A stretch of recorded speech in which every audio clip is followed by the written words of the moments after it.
اگر کپڑوں پر نجاست لگ جائے تو اس کے پاک کرنے کے مختلف طریقے ہیں۔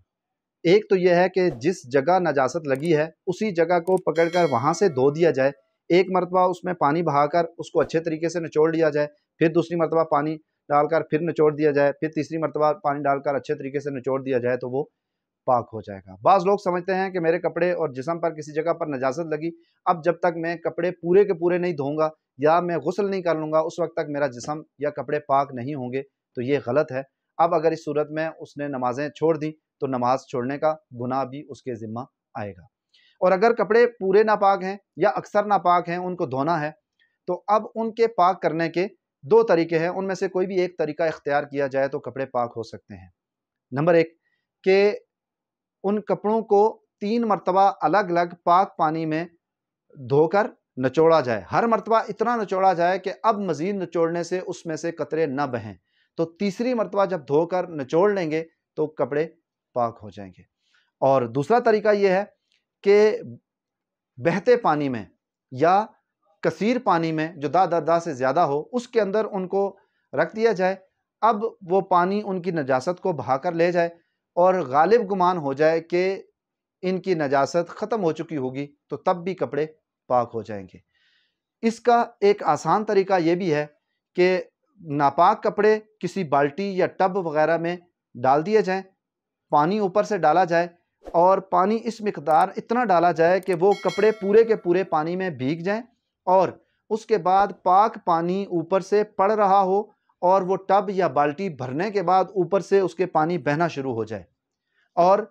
نجاست ان کے اندر نظر نہ آ رہی ہو، نجاست ان سے نکل جائے، تو اس صورت میں بھی کپڑے پاک ہو جائیں گے۔ ہمارے ہاں عموماً گھروں میں جو کپڑے دھوئے جاتے ہیں، جن کو مسئلہ معلوم ہے وہ تو درست ہے، جن کو مسئلہ معلوم نہیں وہ بہت زیادہ بے احتیاطی کرتے ہیں، جس کی وجہ سے کپڑے صاف تو ہو جاتے ہیں، اجلے تو ہو جاتے ہیں، لیکن وہ کپڑے پاک نہیں ہوتے۔ جیسے اگر مشین کے اندر ایک کپڑا صرف ناپاک ڈال دیا، اب وہ پورا مشین کا پانی ناپاک ہو جائے گا، اب اس کے اندر جتنے بھی کپڑے ڈالے جائیں گے وہ سارے کے سارے ناپاک ہو جائیں گے۔ اور اس کے بعد اگر وہ کپڑے مشین سے نکال کر ٹب میں ڈالیں گے، بالٹی میں ڈالیں گے یا کسی داغ سے کم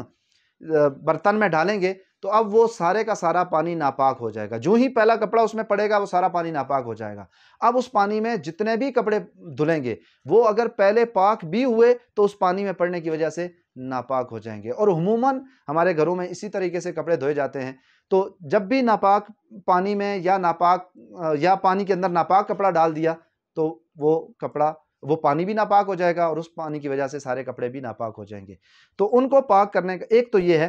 کہ جو گھر میں فرد ہے جس کے کپڑے ناپاک ہوں وہ پاک کر کے دھونے کے لیے دے، یا بتا دے کہ یہ کپڑا ناپاک ہے، اس کو پہلے پاک کر لیا جائے، اس کو الگ سے جو کپڑا پاک کرنے کا طریقہ ہے اس کے مطابق پاک کر لیا جائے اور پھر اس کے بعد دوسرے کپڑوں کے اندر اور پانی کے اندر ڈالا جائے تاکہ سارے کپڑے اور باقی پانی اس کی وجہ سے ناپاک نہ ہو۔ اور اگر مشین یا کپڑے ناپاک ہو چکے ہیں، وہ پانی ناپاک ہو چکا ہے، تو اب اس صورت میں اس کو پاک کرنے کا وہ طریقہ اختیار کر لیا جائے جو ابھی ذکر کیا ہے کہ وہ سارے کپڑے ایک ٹب میں یا بالٹی میں ڈالے جائیں اور اس کے اندر اوپر سے پاک پانی ڈالا جائے، وہ کپڑے پانی کے اندر پورے کے پورے ڈوبے ہوئے ہوں، ان میں سے کوئی کپڑا اوپر نہ ابھرا ہوا ہو، کیونکہ جتنا کپڑا اوپر ابھرا ہوا رہ جائے گا وہ ناپاک رہے گا، جب وہ دوبارہ پانی میں جائے گا تو پھر پانی ناپاک ہو جائے گا، تو وہ کم پانی میں ڈوبے ہوئے ہوں، پھر پانی اس طریقے سے